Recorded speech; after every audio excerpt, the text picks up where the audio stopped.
Radio city podcast.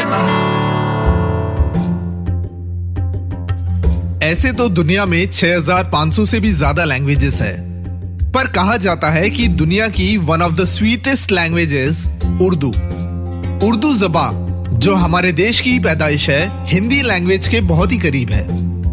कहा जाता है कि उर्दू भाषा का कोई फादर, कोई पिता नहीं है, क्योंकि जो उर्दू बोलते हैं, लिखते हैं, they are called as the children of Urdu. बात करने का हंसी तौर तरीका सीखा, उर्दू के बहाने से हमने सलीका सीखा। कहा जाता है कि हिंदुस्तान के मशहूर पोएट अमीर खुसरो ने पहली बार उर्दू में पोएट्री या शेर लिखा था। अमीर खुसरो को अक्सर वॉइस ऑफ इंडिया या तूतिए हिंद का भी खिताब दिया गया है।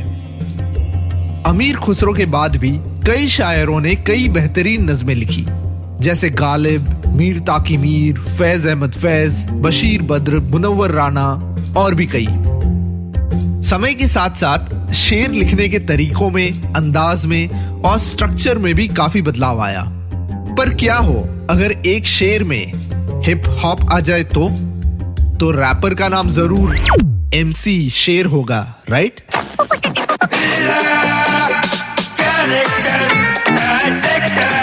Character dissector with Atiq. Radio city पर मैं हूं character dissector Atiq. RAP rap यानी रिदम एंड पोएट्री। और हिंदी फिल्म इंडस्ट्री में पहली बार रैपिंग पर बनने वाली फिल्म गली बॉय में रैप का फुल फॉर्म गली बॉय के मेन हीरो मुराद यानी रणवीर सिंह को बताता है फिल्म में उसका गुरु यानी MC शेर। MC शेर जो रोल प्ले किया गया है सिद्धांत चतुर्वेदी ने।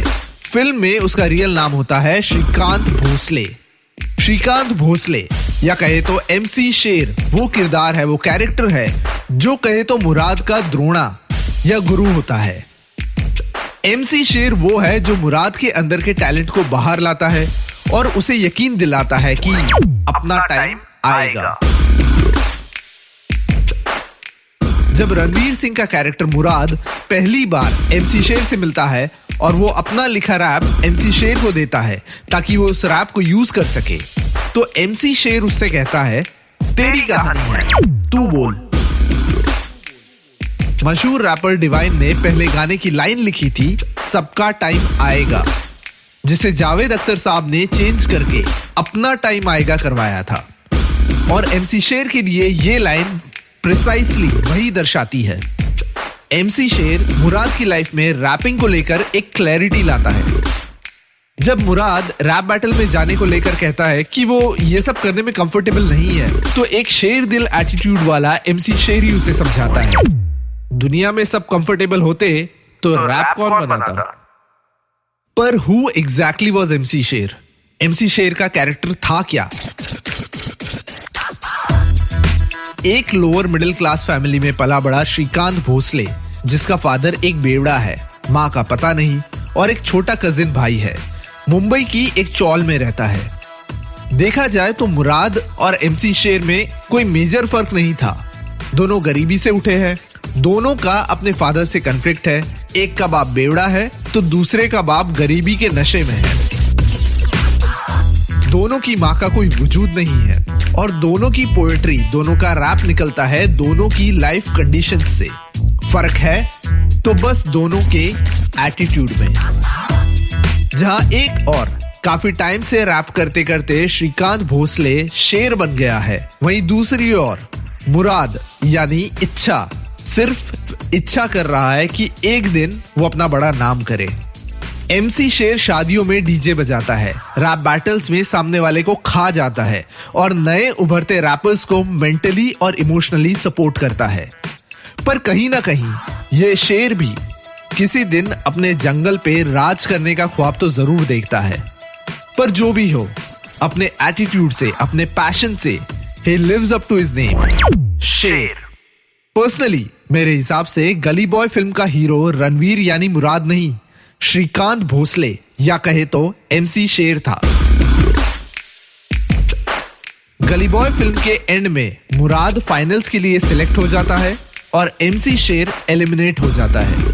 अपने एलिमिनेशन पर MC शेर दुखी नहीं होता, बट अपने मुरीद मुराद के सिलेक्शन पर खुश होता है। शायद इसीलिए मुराद कहता है, भाई तुम सचमुच में शेर हो। 1995 में one of the earliest Indian rappers Apache Indian का एक गाना आया था, make way for the Indian. ये गाना बना था इंस्पिरेशन फॉर गली बॉय में MC शेर का एंट्री सॉन्ग भाग भाग शेर आया के लिए। MC शेर का कैरेक्टर इतना फेमस हुआ कि गली बॉय फिल्म की डायरेक्टर जोया अख्तर और प्रोड्यूसर रितेश सिद्धवानी MC शेर पर एक अलग फिल्म बनाने की सोच रहे हैं।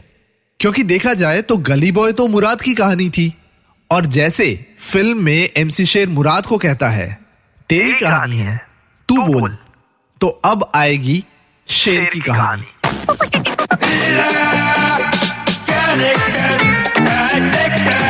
Character Dissector with Atik.